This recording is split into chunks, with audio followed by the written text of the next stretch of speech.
In the morning, we were talking about this is the Yellow River, and we stumbled upon this thing called objective truth. It's not just some idea we came up with in our heads. So, what does it really mean to think something? It's about letting go of our own perspectives and tapping into a more universal way of thinking. That's when the real truth comes out. This idea goes way back to ancient Greece, especially in the teachings of Plato. Fast forward to modern times, and we've got Descartes in the picture. Now, where does this truth, this to be, come from? That's when we realized we need to rephrase our statement. What do we need to add at the beginning? I think this is the Yellow River.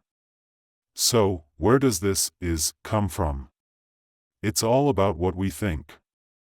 So, from the ancient idea of this is Yellow River to the modern Cartesian rational principle, the key is to always start with I think. That's where the truth of is really comes from. This is how Western modern thinking came about, so we should all respect each other, not because you want me to respect you, but because we're all thinking beings and deserve mutual respect.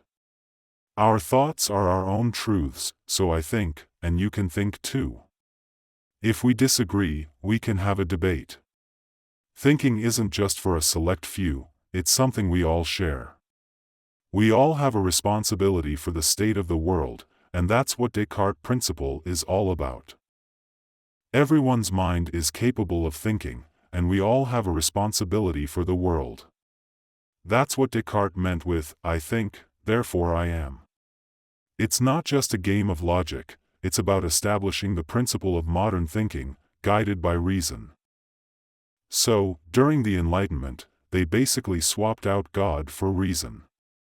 It's like there's always this one central point in the world, the Archimedean point, where God used to hang out, but now it's gotta be all about reason.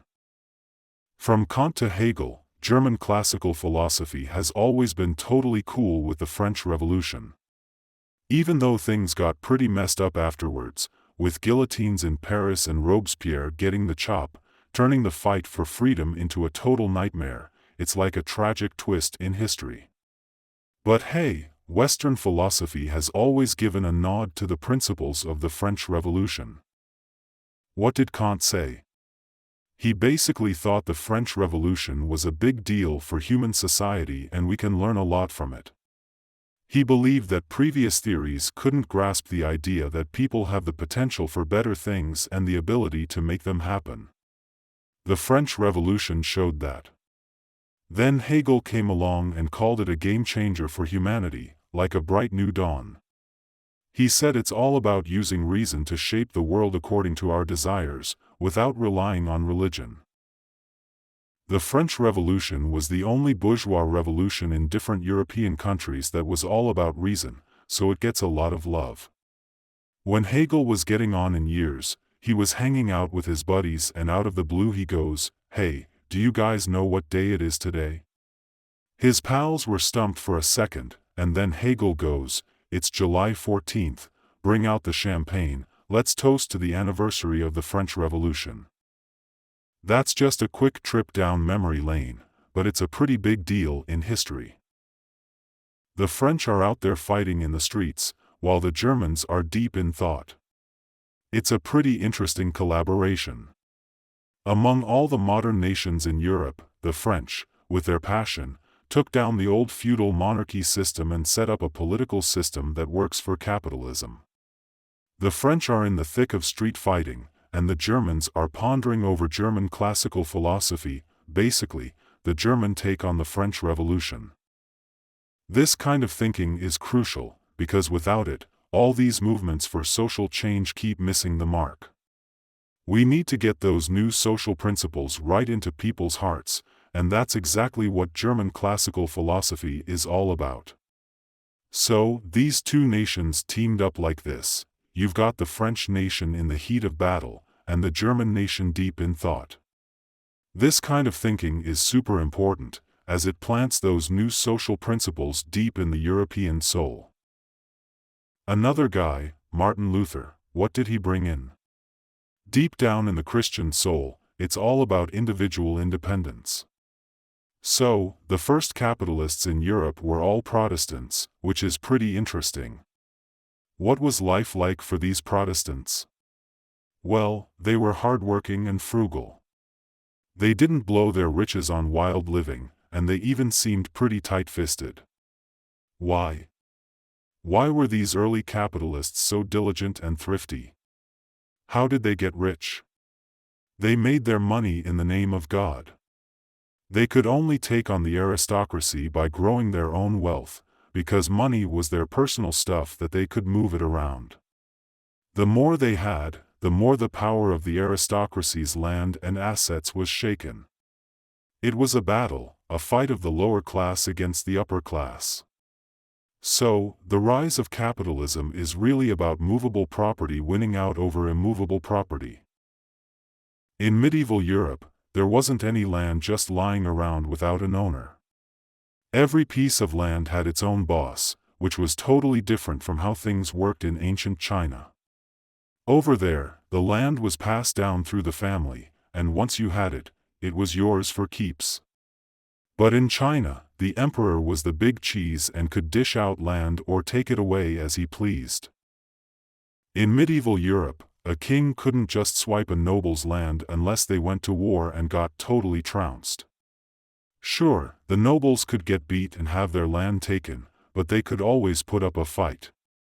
So, in that kind of setup, the merchant's opportunity to expand was in trade overseas. What's the big deal that kick-started European capitalism? The Age of Discovery, my friend. Columbus and Magellan thought they hit the jackpot when they stumbled upon what they thought was India, but turned out to be the Americas, which they called the East Indies. So, what did this whole Age of Discovery thing mean? Well, for starters, Europe was flooded with tons of gold and silver from outside, and they were also importing fancy stuff from the East and selling it to the rich folks. Back then, luxury goods weren't just coming from China, but also from the Arab world. You had spices, silk, and porcelain, the real deal luxury items in Europe.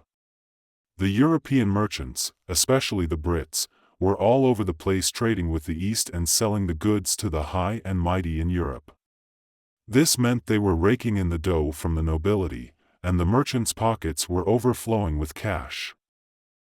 But what good was all that money to them? Not much, really. They couldn't buy or sell land, and even though they had loads of personal property, they were still at the mercy of the landowners. But here's the kicker: as the nobility kept chasing after luxury goods, they started going broke. In the midst of all this extravagance, more and more of the nobility's cash ended up in the merchants' pockets. As a result, they couldn't afford to keep their land or their servants, and had to let go of a whole bunch of them. And that, my friend, is what we call the birth of capital, the sixth aspect of this whole shebang. Having a bunch of cash in your pocket doesn't do you any good. Over in China, getting into business could be rewarding. If you're a farmer and not a landowner, you're pretty much broke. There are two ways out of poverty: passing the imperial exams or getting into business. Taking off for business is a tough break, but it could go either way, success or failure. If things go well, you can come back with a wad of cash to buy some land. Can English merchants buy land with all that money? Nope. So, they need a shot at something. What's that something? It's the flood of semi-serfs and servants kicked out of the fancy estates and into the cities. These folks are free from the old feudal ties, but they've got nothing to their name. So, they team up with the merchants' money, and that's how capitalism gets its start. The merchants buy them up as free labor and start up workshops and craft industries. The handicraft industry in the city has always been called guild handicrafts in the feudal system. The threshold for guild handicrafts is very high. It is impossible for the rural population flowing into the city to casually enter the guild. You have to become an apprentice to a master, which is not easy. They have no place, no home. Who is waiting for them? The merchants. The merchants' money bought them as commodities, as labor commodities, and thus the workshop handicraft industry emerged, and capitalism was born. The third class is mostly made up of two groups, merchants and manual laborers in the handicraft industry. When the manual laborers, no longer bound by guild rules, joined forces with the money held by the merchants, capitalism was born. This set the stage for Martin Luther's religious reform and Descartes' rational philosophy of the Enlightenment. So, at that time, the group most open to Martin Luther's new religion in European society was this very group, the third class. In fact, there was a similar phenomenon in China at that time, which was Wang Yangming's Neo-Confucianism. Wang Yangming, 16th century, lectured on Neo-Confucianism in his hometown because his father had passed away, and according to the court system, he had to return home to observe the mourning period. How long? 3 years. In the end, he observed it for 6 years. Why? To lecture on Neo-Confucianism. People came from all directions to Wang Yangming's hometown to listen to his lectures on Neo-Confucianism. The most enthusiastic and receptive to his Neo-Confucianism were the artisans and merchants of that time. In fact, at that time, China was full of hope because the artisans and merchants had the lowest social status. In China, they have this thing where they divide society into 4 groups: scholars, farmers, artisans, and merchants. Artisans are the guys who work with their hands, and merchants are the traders. So, why are the merchants at the bottom of the ladder? Well, it kind of makes sense. In an old-school farming society, the most loyal folks to the country are the ones who work the land. If a merchant has money but no land, when things get tough, they'll bail because their wealth is portable. You can't rely on them to stick around. The real country defenders are the scholars and the farmers. Scholars are like the landowners, they've got the land, so these two groups are the top dogs. An artisan's wealth is his skill, while a merchant's wealth is just money. So, they won't have the same loyalty to the land, and that's why they're at the bottom of the pile. When Wang Yangming was talking about his school of heart, the folks who really dug it were the working stiffs and the business types, because his ideas were all about individuality. It's kind of like what was going on with Martin Luther and his religious reform back in the day. We've always wondered, if Yangming's school of heart had caught on countrywide, China could have jumped straight into modern society. But where did the fruits of Yangming's school of mind end up? Japan. In Wang Yangming's reply to Gu Dongqiao, he mentioned in those turbulent times, intellectuals as scholars would find it hard to promote the teachings of the sages. He said there is only one way. Fortunately, the principles of heaven are inherent in the hearts of people and are not extinguished, as evident throughout history. Therefore, he said, if you hear of my theory, which uproots the traditional teachings, you will feel compassion and sorrow, grief and pain, anger and indignation, and a surge, as if the rivers and seas were breaking free unstoppable. Without the emergence of heroic individuals, who else can I rely on? Indeed, without the emergence of such heroic individuals, who else can I rely on to realize my teachings? What kind of heroic individuals are they? They rise without needing to rely on anything, even in the absence of objective conditions. If not for such heroic individuals, who else can I rely on? Later, these heroic individuals appeared in Japan. Wang Yangming's teachings made their way to Japan in the 16th century, setting the stage for Japan's later Meiji Restoration.